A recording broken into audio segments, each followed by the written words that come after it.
Salam sejahtera dan salam sehat untuk kita semua.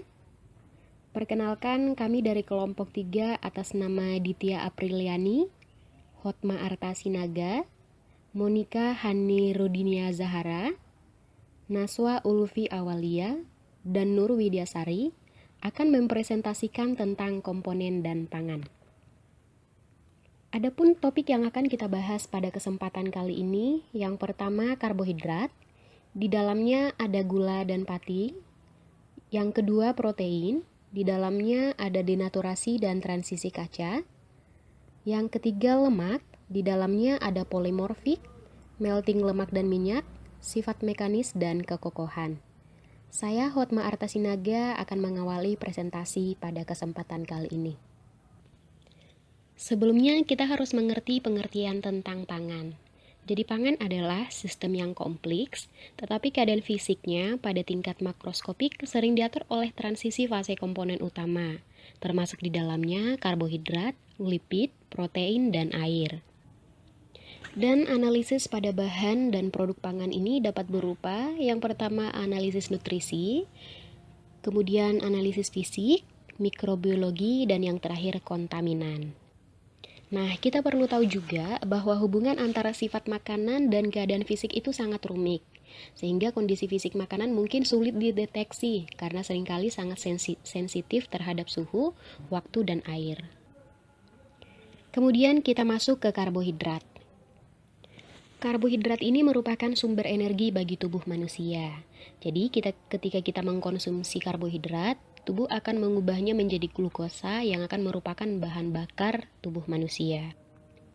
Karbohidrat ini sering kita jumpai di setiap makanan yang kita konsumsi setiap harinya. Kemudian, gula murni secara kimiawi mungkin ada dalam bentuk kristal, tetapi pembentukan struktur kesetimbangan dalam makanan seringkali terbatas. Nah, sehingga karbohidrat bisa ada sebagai senyawa kristal, senyawa semikristalin, senyawa sebagian kristal, atau senyawa amor total. Kemudian kita beralih ke gula. Gula ini sangat penting dalam pembuatan berbagai makanan. Bahkan hampir setiap makanan yang kita konsumsi setiap harinya itu mengandung gula. Ada ilmuwan yang bernama Harte tahun 2011 dia mengungkapkan bahwa perilaku fase gula penting dalam pembuatan berbagai makanan manis. Nah, sehingga transisi fase gula dalam makanan semacam itu sangat mempengaruhi perilaku dalam proses pembuatan dan perubahan kualitas selama penyimpanan. Beberapa contoh bahan makanan yang mengandung gula seperti permen, kembang gula, produk roti. Jadi dengan adanya gula di sebuah makanan pokok itu bisa meningkatkan ketahanan bahan pokok tersebut. Kemudian, transisi fase gula juga sangat penting dalam proses pembekuan dan stabilitas makanan beku. Ini menurut Corti tahun 2010. Kemudian kita ke materi kristalisasi dan peleburan.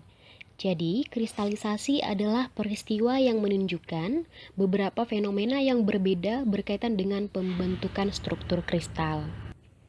Ilmuwan bernama Ross tahun 2013 menyatakan, peleburan dan kristalisasi merupakan fenomena yang berlawanan yang bergantung pada beberapa faktor. Nah, suhu leleh dan kristalisasi gula sangat sensitif terhadap air yang mempengaruhi suhu transisi kristalisasi dan leleh gula di sebagian besar makanan.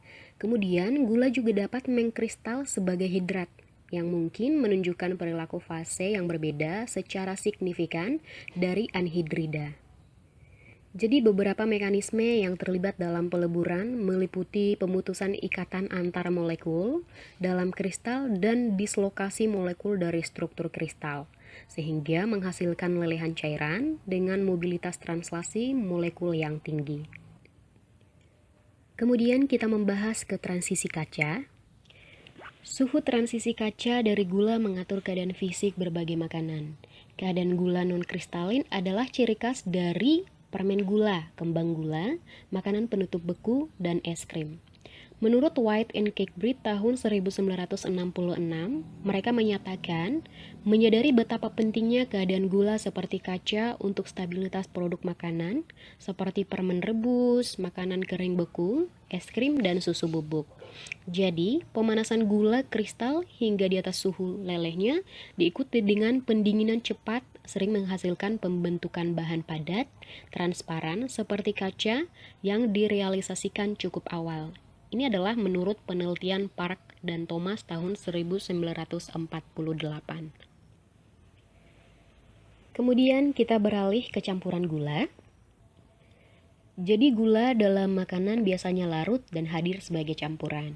Nah, gula yang paling alami yang kita bisa jumpai dari buah dan sayuran seperti fruktosa, glukosa, dan sukrosa. Ilmuwan Feingold tahun 1989 mengemukakan bahwa transisi gelas dari campuran gula biner menggunakan sampel glukosa fruktosa dan fruktosa sukrosa yang dilelehkan bersama sebagai model. Dari kedua campuran gula menurun dan meningkatkan kandungan fruktosa karena suhu transisi gelas yang lebih rendah. Demikian presentasi dari saya, dan presentasi selanjutnya akan dipresentasikan oleh Saudara Naswa Aulia. Assalamualaikum warahmatullahi wabarakatuh. Perkenalkan, nama saya Naswa Ulfi Awalia. Di sini saya akan menjelaskan tentang starch atau pati. Apa itu pati? Pati adalah polimer karbohidrat yang terdiri dari monomer-monomer glukosa dan merupakan zat gizi penting dalam diet sehari-hari. Menurut Greenwood dan Munro pada tahun 1979, sekitar 80% kebutuhan energi manusia di dunia dipenuhi oleh karbohidrat. Karbohidrat ini dapat dipenuhi dari sumber seperti biji-bijian, yaitu jagung, padi, gandum, umbi-umbian seperti ubi kayu, ubi jalar, kentang, dan batang seperti sagu, sebagai tempat penyimpanan pati yang merupakan cadangan makanan bagi tanaman. Nah, keadaan fisik pati asli. Pati berbentuk granula atau butir-butir kecil dengan lapisan-lapisan yang karakteristik. Lapisan-lapisan ini serta ukuran dan bentuk granula seringkali khas bagi beberapa spesies tanaman, sehingga dapat digunakan untuk identitas tanaman asalnya. Nah, pati atau amilum adalah karbohidrat kompleks yang tidak larut dalam air dingin, berwujud bubuk putih, tawar, dan tidak berbau. Komponen pati. Secara umum, pati terdiri dari 20% bagian yang larut air atau amilosa dan 80% bagian yang tidak larut dalam air atau amilopektin. Dalam butiran pati, rantai-rantai amilosa dan amilopektin tersusun dalam bentuk semikristal yang menyebabkan tidak larut dalam air dan memperlambat pencernaannya oleh amilase pankreas. Nah, dapat dilihat di sini. Ini contoh pati yang ada dalam biji. Nah, di dalam biji itu terdapat amilosa dan amilopektin. Amilosa itu berantai lurus, sedangkan amilopektin itu bercabang. Nah, kemudian pengaruh komposisi. Sifat pati bergantung pada kandungan amilosa dan amilopektin yang bervariasi menurut sumber tumbuhan. Campuran gluten amilopektin 1:1 ditemukan menjadi plastis oleh air dan menunjukkan kelarutan setelah dipanaskan dengan air yang cukup. Hasil yang diperoleh untuk campuran dengan kandungan fruktosa di atas 20% menunjukkan bahwa sifat mekanik campuran menjadi lebih bergantung pada komponen gula. Plastisisasi serupa dari amilopektin oleh glukosa, sukrosa, dan silosa juga telah dilaporkan oleh Kalishevsky et al. Tahun 1993. Nah, jadi komposisi pada pati itu akan berpengaruh juga terhadap plastisasinya. Kemudian ada gelatinisasi dan peleburan. Bila dipanaskan dengan air, struktur kristal rusak dan rantai polisakarida akan mengambil posisi acak. Hal ini menyebabkan pengembangan dan memadat yang dinamakan gelatinasi. Cabang-cabang dalam amilopektin yang bercabang itu terutama dapat menyebabkan pembentukan gel yang cukup stabil. Dalam proses pemasakan pati, di samping menyebabkan pembentukan gel, juga dapat memecah sel, yang sehingga memudahkan pencernaannya. Dalam proses pencernaan, semua bentuk pati dihidrolisa menjadi glukosa. Pada pemanasan, butiran pati tiba-tiba mulai menggembung pada suhu penggelatinan. Umumnya, pati dengan butiran besar mengembang pada suhu lebih rendah daripada pati berbutir kecil. Suhu pengembungan ini dipengaruhi oleh berbagai faktor, yaitu pH, laju pemanasan, praperlakuan, adanya garam dan gula. Birefringence atau refraksi ganda.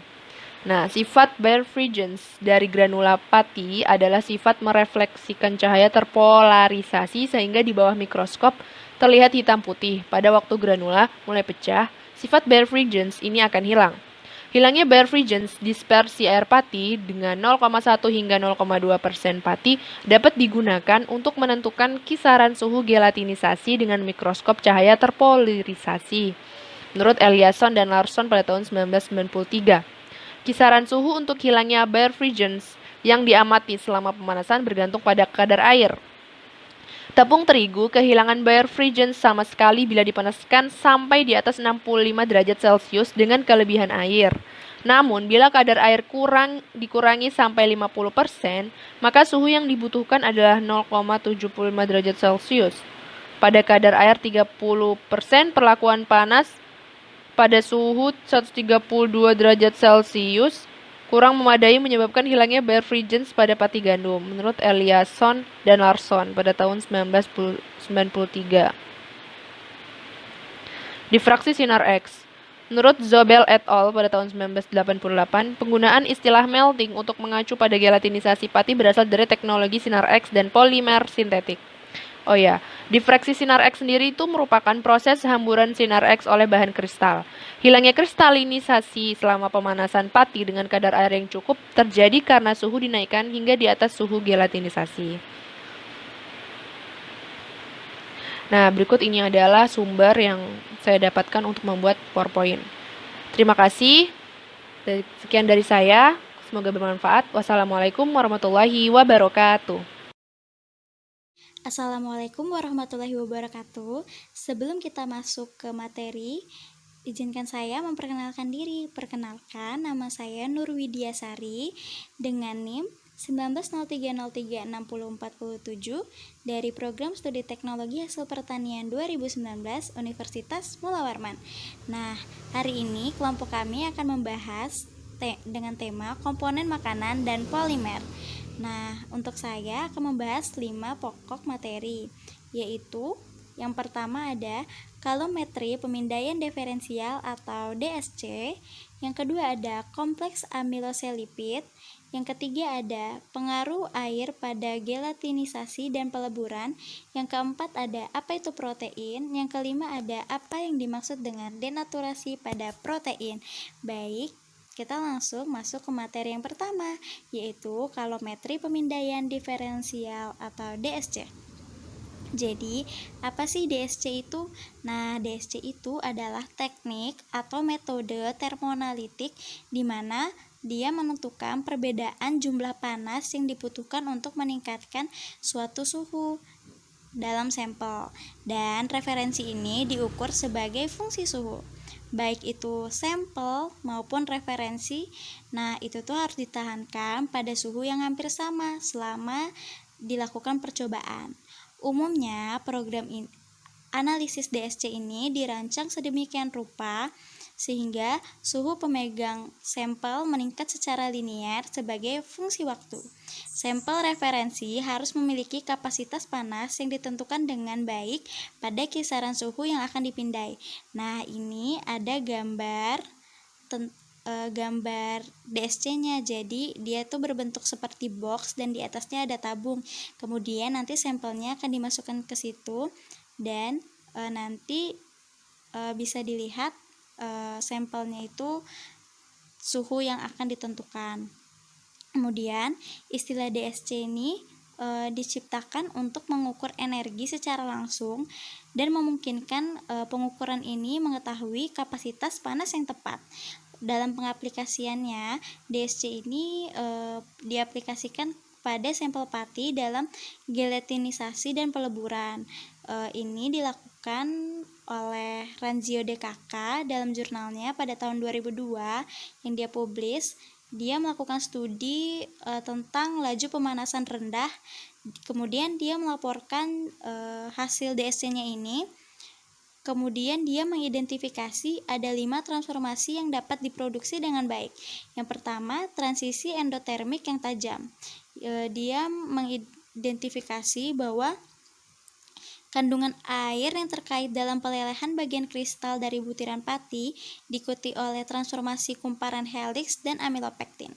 Yang kedua ada transisi esotermik lambat yang dengan asosiasi ulang helix amilopektin yang tidak terikat dengan bagian selain pasang duplex helix aslinya. Nah, ini membentuk sambungan fisik dan menciptakan asosiasi ikatan hidrogen amorf yang lebih umum. Nah, ini untuk transisi eksotermik ini bergantung pada jumlah dan kandungan airnya. Yang ketiga ada transisi esotermik suhu rendah yang terikat dengan rekristalisasi pada dehidrasi. Kemudian ada transformasi endotermik, yaitu suhu yang terkait dengan transisi nepatikisotropik dan distorsi kecil pada transisi endotermik utama yang terikat dengan transisi sektinematik, dan transformasi eksotermik lambat secara terus-menerus yang terkait dengan pelunakan dan penghisapan air dari cincin pertumbuhan amorf dari butiran pati. Kemudian kita masuk ke materi yang kedua, yaitu pengaruh pada gelatinisasi dan peleburan. Nah, suhu leleh polimer sintetik itu ditekan dengan pengenceran. Nah, seperti yang kita tahu, kalau air itu bagus sekali untuk pengenceran maupun pelarutan. Jadi, suhu leleh ini komponennya sering sekali dikaitkan dengan air. Teori leleh polimer dapat digunakan untuk memprediksi penurunan suhu leleh pati seiring dengan peningkatan kadar air serta peningkatan suhu gelatinisasi dengan peningkatan konsentrasi gula. Meskipun padatan makanan adalah campuran yang kompleks dan itu terdiri dari berbagai padatan dan kesetimbangan, yang penting salah satu contohnya yaitu ekstrusi, di mana setidaknya sebagian padatan makanan kristalin dilebur dengan sejumlah kecil air untuk membentuk massa homogen yang dapat diekstrusi melalui pewarna yang diikuti dengan pemuaian yang disebabkan penguapan cepat, dehidrasi, dan pendinginan lelehan ke keadaan seperti kaca. Sejumlah makanan ekstrusi mengandung pati sebagai komponen utamanya. Nah, kita lanjut ke materi ketiga, yaitu kompleks amiloselipid. Nah, apa sih amiloselipid itu? Jadi, konsep amiloselipid ini dia dapat terbentuk selama fase gelatinisasi. Jadi, kompleks amiloselipid ini membentuk helix tunggal dan memberikan pola XRD tipe 5. Menurut Kugimiya dan rekan-rekannya pada jurnalnya yang dia publish 1980 menggunakan data SYNAPT-X yang menunjukkan bahwa endoterm DSC yang diamati pada kisaran suhu yang tinggi disebabkan oleh pelelehan kompleks amiloselipid tipe F kristal. Nah, ini ada gambar yaitu termogram DSC untuk lipid yang mengandung pati sering menunjukkan satu endoterm pada kadar air yang tinggi yang menunjukkan peleburan kooperatif, tetapi dua endoterm leleh yang dipisahkan oleh eksoterm dapat terjadi pada kadar air sedang dan rendah. Nah, menurut gambar tersebut, transisi termal diamati dengan DSC. Nah, jadi ini tuh gambarnya diamati dengan DSC. Dan ini nih dalam gambar pemanasan pati yang ada lipidnya. Pada kadar air menengah, yaitu endoterm sampel M1 dan M2 terjadi selama gelatinisasi. Dan untuk sampel M3 dan M4 itu transisinya terjadi karena peleburan kompleks amiloselipid. Untuk eksoterm antara transmisi sampel M3 dan M4 menunjukkan rekristalisasi kompleks amisolipid yang meleleh di sampel M3. Pada kandungan air yang tinggi, dua endoterm terpisah diperoleh karena gelatinisasi pati dan pelelehan kompleks amisolipid masing-masing.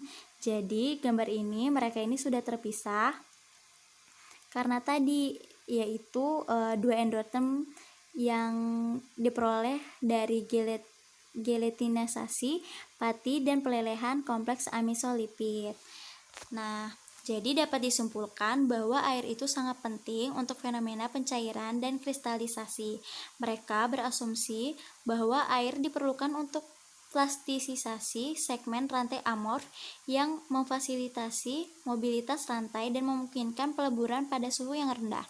Kristalisasi pada kadar air yang tinggi menghasilkan kompleks kristal yang stabil dan kurang sempurna.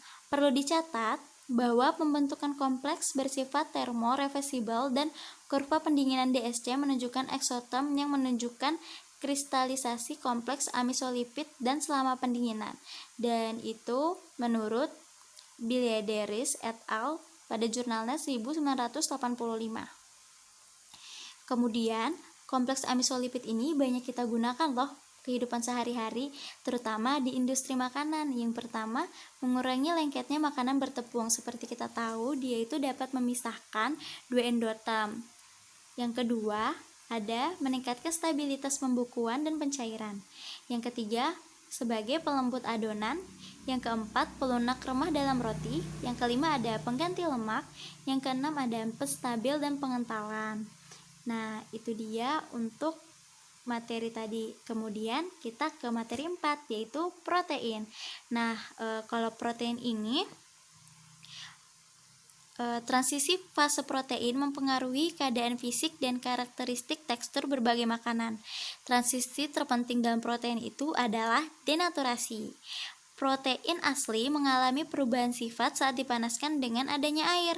Denaturasi dapat dianggap sebagai transisi keadaan konformasi yang tidak dapat diubah yang mencakup panas endotermal dan denaturasi. Transisi keadaan penting lainnya yang terjadi dalam sistem protein adalah transisi kaca. Meskipun beberapa relasi struktural adalah tipikal protein, termasuk relaksasi air, dan itu menurut Ross dan Potes pada jurnalnya 2015 dan Swessom dan Kerveny pada 2015 pada jurnalnya. Nah, kalau menurut Yanas pada jurnalnya 1972 dan Sled dan Levin pada 1995, mereka menganggap bahwa protein itu adalah molekul biopolimer besar yang amfifilik tetapi menjadi plastik oleh air. Nah, kenapa mereka bisa beranggapan seperti itu? Karena dalam uji cobanya mereka melihat plastik yang dapat terurai oleh suatu bakteri yang mengeluarkan senyawa seperti protein. Kemudian, pada enzim seperti lysosum, plastisisasi air meningkatkan fleksibilitas struktur enzim. Menurut Bonnet dan Petik pada jurnalnya 1985 melaporkan bahwa efek plastisisasi protein pada suhu kamar menjadi signifikan dengan air 20% berat, yang sesuai dengan kadar air di mana aktivitas enzim dimulai. Mereka melaporkan plastisisasi serupa untuk sitokrom C, kolagen, dan elastin. Protein sereal juga terbukti sebagai polimer amorf yang dapat dari Sled dan Levin pada tahun 1995 di jurnalnya. Kemudian kita masuk ke materi yang terakhir untuk saya, yaitu denaturasi pada protein. Nah, apa sih denaturasi pada protein itu?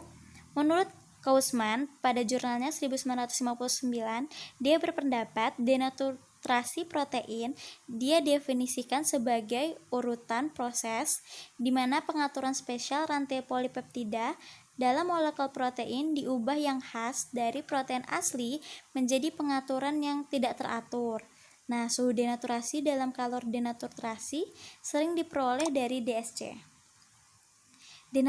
Denaturasi protein terjadi pada kisaran suhu yang spesifik untuk setiap protein dan sesuai dengan konsentrasi protein dalam air, dan juga tergantung pada keberadaan zat larut dan pH lainnya. Termogram DSC untuk satu protein menunjukkan endodem yang cukup tajam di TD. Nah, bisa kita lihat di gambar ya. Pertama, di heliksnya protein-protein ini sangat rapi dan tersusun. Kemudian ketika dia terdenaturasi, dia membentuk bentuk yang acak namun masih terlihat bentuk-bentuknya. Jadi seperti itu karena dia kan melakukan pelelehan, jadi bentuknya seperti teracak. Kemudian, termogram juga menunjukkan bahwa kapasitas panas protein asli lebih rendah daripada kapasitas panas protein yang denaturasi. Itu menurut Privalov dan Kecehinaashvili pada tahun 1974 di jurnalnya. Jadi, sebelum denaturasi, protein itu lebih rendah kapasitasnya dibandingkan protein yang telah didenaturasi. Berdasarkan Privalov pada tahun 1979, kalor denaturasi meliputi kalor transisi konfirmasi, kalor ionisasi protein, dan kalor ionisasi senyawa buffer.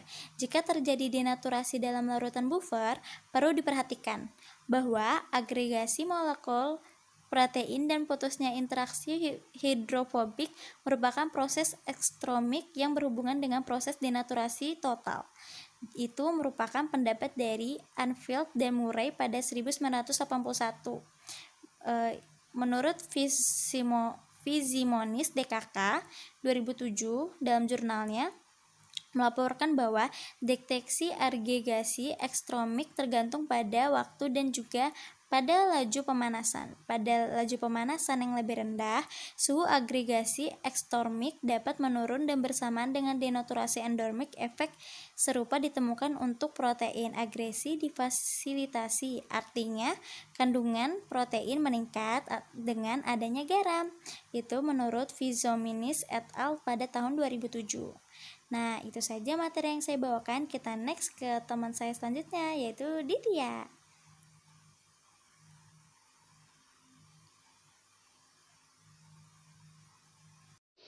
Assalamualaikum warahmatullahi wabarakatuh. Perkenalkan, nama saya Ditya Apriliani, NIM 19030360045. Baik, di sini saya akan melanjutkan materi yang telah dijelaskan sebelumnya oleh Saudari Widya. Yang pertama ada denaturasi. Dalam hal ini menekankan ada dua faktor yang mempengaruhi denaturasi, yaitu faktor intrinsik dan faktor ekstrinsik. Faktor intrinsik merupakan faktor yang mempengaruhi populasi mikroorganisme yang berasal dari bahan makanan. Faktor ini dapat meliputi sifat kimia atau komposisi, sifat fisik dan struktur makanan, yaitu komposisi protein dan konsentrasi. Faktor ekstrinsik, lingkungan yang mempengaruhi populasi mikroorganisme yang terdapat pada makanan, bahan pangan segar atau produk makanan olahan. Dalam denaturasi ini, faktor yang mempengaruhi terdiri dari suhu, waktu pemanasan, pH, dan kekuatan ion terpengaruh dengan kinetika denaturasi. Apa itu beta-laktoglobulin? Beta-laktoglobulin adalah protein Y utama susu sapi dan domba, dan juga terdapat pada banyak spesies mamalia lainnya, kecuali manusia. Struktur, sifat, dan peran biologisnya telah ditinjau berulang kali. Beta-laktoglobulin adalah komponen utama dari kulit susu, menggumpal dan berubah sifat saat susu mendidih. Setelah didenaturasi, beta-laktoglobulin membentuk lapisan tipis agar-agar di permukaan susu. Zhou dan Labusa tahun 2007 menunjukkan bahwa suhu denaturasi meningkat dengan menurunnya aktivitas air. Beberapa protein selama pemanasan juga menunjukkan sebuah endotermik dan reversibel perubahan dalam hidrasi pada suhu 204 derajat Celcius dan denaturasi biasanya di bawah 100 derajat Celcius, tergantung pada protein yang diikuti oleh sebuah ekotermis agregasi. Transisi kaca. Transisi kaca merupakan fenomena perubahan fase suatu bahan di antara fase liquid dan fase solid. Pada suhu rendah, polimer amorf merupakan material kaca yang keras dan ketika dipanaskan akan meleleh membentuk cairan yang encer. Keadaan fisik dari protein adalah penting untuk para fisikokimia. Sifat dari berbagai protein film yang mungkin akan digunakan sebagai edible coating atau lapisan tipis yang dibuat dari bahan yang dapat dimakan. Keadaan fisik dari protein. Informasi dalam kristalinitas di protein makanan adalah hampir tidak ada dan hanya beberapa studi telah melaporkan rinci data keadaan fisik dari amorf protein. Air dalam sistem polimer pangan dapat berfungsi sebagai plastizer maupun antiplastizer pada kisaran kadar air yang rendah sampai intermediate. Plastisasi air dapat diamati dari penurunan suhu transisi gelas dengan meningkatnya kandungan air. Contohnya adalah pada pati gandum, gluten, dan lignin. Protein sereal. Salah satu dari yang utama sifat penting dari protein sereal adalah kemampuan untuk membentuk polimer jaringan selama memanggang. Slate dan kawan-kawan tahun 1988 menyarankan bahwa pemanasan dari gluten di dalam keberadaan air ke atas dengan kaca transisi suhu diperbolehkan cukup mobilitas. Karena untuk thermal dan air, plastizen para molekul untuk membentuk sebuah termoset jaringan melalui cara silang. Termosetting dari gluten adalah menguntungkan dan sangat penting untuk para kualitas dan struktur dari panggang roti, tapi merusak dalam kualitas dari produk seperti gula. Levin dan Slate tahun 1993 menyatakan bahwa dengan kehadiran dari sukrosa dengan kualitas tinggi yang lembut tepung gandum mencegah termosetting dari glutenin dan alpha-gliadins. Oleh karena itu, para termoplastik bahan dapat mendingin menjadi keras dalam keadaan kaca. Gandum, gluten protein yang dibagi menjadi gliadin dan glutenin fraksi. Gliadin adalah terdiri dari protein yang secara dilarutkan dalam 70% etanol air solusi, sedangkan yang glutenin protein tetap tidak larut. Glukosa dan laktosa dalam campuran dari 0,1:10 dengan kasian memiliki sedikit efek pada TG, meskipun pada air diisi di atas 12% dan transisi itu lebih luas dibandingkan dengan kasian saja. Kasian itu tidak ditemukan untuk menjadi plastizat oleh fruktosa, glukosa, dan sukrosa yang menyarankan ketidakcocokan dari kasian dan gula. Namun, tinggi isi gula menurun di modulus Young substansial. Keadaan diagram bisa dilihat dari gambar yang ada di layar, merupakan keadaan diagram yang mirip dengan karbohidrat dapat dibuat untuk protein. Keadaan diagram dari protein dapat menunjukkan kurva transisi kaca, fungsi dari konsentrasi dengan yang Tg0 dan Cg0, nilai untuk membekukan terkonsentrasi protein matriks. Lipid. Lipid berasal dari kata lipos dari bahasa Yunani yang berarti lemak. Secara definisi, lemak adalah senyawa organik yang terdapat di alam dan sukar larut dalam air, tetapi mudah larut dalam pelarut organik nonpolar, misalnya hidrokarbon dan ether. Lipid bersama-sama dengan karbohidrat dan protein yang utama pada makanan padat. Namun lipid sebagai komponen makanan hidrofobik berbeda secara signifikan dari karbohidrat dan protein. Lipid yang tidak larut dalam air dan pameran fase transisi yang tidak signifikan dipengaruhi oleh kehadiran dari air. Fase utama transisi dari lipid di makanan yang mempengaruhi perilaku dalam pengolahan, penyimpanan, dan konsumsi adalah transisi antara yang padat dan keadaan cair dari lemak dan minyak. Seperti transisi termasuk kristalisasi dalam berbagai polimorfik bentuk dan efek dari lemak komposisi pada makanan properti di berbagai aplikasi. Bentuk polimorfik. Keadaan fisik dari makanan lipid adalah penting untuk kualitas dari lemak dan produk gula dan untuk utilitas dan stabilitas. Lemak kristal mengasosiasikan sebagai partikel gel atau bertindak sebagai stabilisator pada interface dari emulsi dan busa seperti bahan coklat, lemak menyebar contohnya seperti mentega atau margarin, dan es krim. Transisi polimorfik antara bentuk yang didorong oleh perbedaan dalam Gibbs bebas energi yang merupakan tertinggi untuk alpha polimorf, lemak asam dan trigliserida dalam kebanyakan kasus monotorpik adalah transformasi polimorfik terjadi hanya dalam satu arah dan transformasi dari sebuah bahan stabil bentuk untuk suatu kurang stabil bentuk harus melalui keadaan cair. Studi kalorimetri. Dilihat dari gambar terdapat gambar DSC atau Differential Scanning Calorimetry. DSC adalah salah satu teknik utama di dalam penentuan dari fase transisi dari makanan lemak dan minyak. Ini dapat digunakan untuk mempelajari pemadatan perilaku dari lipid. Dapat juga sebagai melting dan transisi antara berbagai polimorfik bentuk. Sekian, terima kasih. Baik, materi selanjutnya akan dijelaskan oleh Saudari Monika Hani. Saya Monica Hanirudinia Zahara akan menjelaskan tentang melting lemak dan minyak. Banyak karakteristik yang paling penting dari edible lemak dan minyak terkait dengan fase mereka perilaku. Misalnya, solid liquid sebuah dan liquid transisi selama mencair dan pemadatan. Temperatur leleh adalah sifat karakteristik dari setiap senyawa lemak dan dapat digunakan dalam identifikasi lemak serta dalam evaluasi sifat teknisinya. Ciri penting dari suhu leleh lemak adalah bahwa ia meningkat dengan bertambahnya panjang rantai dan menurun dengan meningkatnya derajat ketidakjenuhan. Lemak makanan adalah campuran dari trigliserida dengan sifat leleh dan kristalisasi yang diatur oleh komposisi. Lipid alami juga tunduk pada variasi komposisi yang mungkin berasal dari perbedaan kondisi musiman, geografis, dan pemrosesan. Selanjutnya adalah perilaku leleh lemak dan minyak. Perilaku leleh triserida mencakup beberapa ciri umum yang berkaitan dengan komposisi asam lemaknya, temperatur leleh, dan panas leleh dari trigliserida monoacid. Jenuh meningkat dengan bertambahnya panjang rantai asam lemak atau berat molekul. Pengaruh panjang rantai asam lemak pada suhu leleh dan panas fusi atau leleh triselida monoacid jenuh.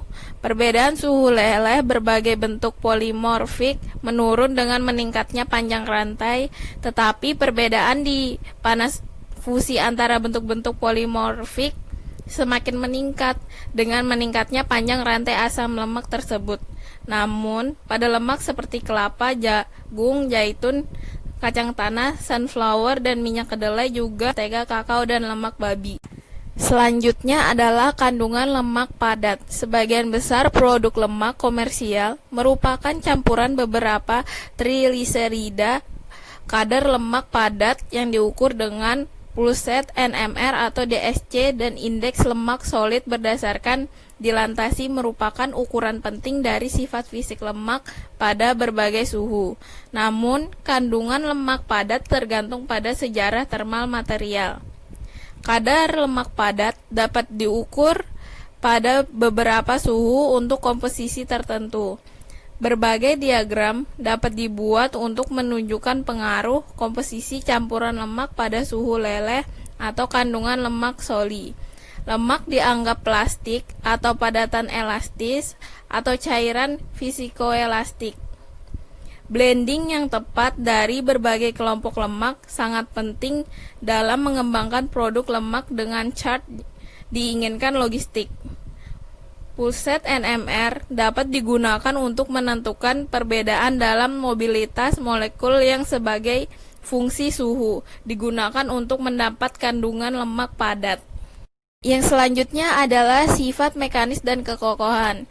Sifat mekanis dan kekencangan lemak ditentukan oleh kandungan lemak padatnya. Menurut Bowley 1950, fisikositas suatu lemak meningkat pesat dengan meningkatnya kandungan padatan. Namun, sifat mekanis dan ketegasan dirincikan oleh sifat selain fisikositas. Kebutuhan materi makanan rendah lemak telah memberikan kontribusi terhadap penataan lemak dan minyak dalam makanan, dan banyak inovasi dan solusi seperti organoles telah dikembangkan untuk memanipulasi yang solid liquid property. Sifat mekanik lemak dipengaruhi oleh beberapa sifat fase kristal. Faktor-faktor yang mempengaruhi sifat reologi antara lain bentuk polimorfik kristal dan bentuk kristal. Besar kristal cenderung membentuk perusahaan kaku struktur. Selain itu, keberadaan air dalam struktur emulsi mempengaruhi konsentrasi lemak, terutama pada suhu yang mendekati suhu leleh. Sebagian besar kristal dalam lemak yang diinginkan dengan cepat berukuran kecil, tetapi ukuran dan bentuk kristal bervariasi secara signifikan di antara berbagai lemak dan sangat bergantung pada sejarah termal bahan. Dalam campuran lemak, kristal-kristal umumnya membentuk struktur jaringan yang bertanggung jawab atas sifat padat. Selanjutnya adalah plastisitas. Lemak plastik mengandung fase kristal dan fase cair yang menentukan respon mereka terhadap tekanan eksternal. Lemak plastik ditandai oleh kemampuan untuk memiliki elastisitas ketika terkena tekanan eksternal yang kecil. Namun, stres yang melebihi nilai hasil lemak menghasilkan aliran yang kental. Hoffman 1989 menunjukkan bahwa makanan plastik lemak ditandai oleh yang pertama ada koeksistensi dua fase. Yang kedua, tindakan yang tepat dari bahan cair dan padat pada suhu tertentu. Yang ketiga, perpotongan antara timbunan lemak. Sekian dari kelompok kami. Jika ada kesalahan kata, mohon dimaafkan. Terima kasih sudah menonton. Wassalamualaikum warahmatullahi wabarakatuh. Semoga bermanfaat.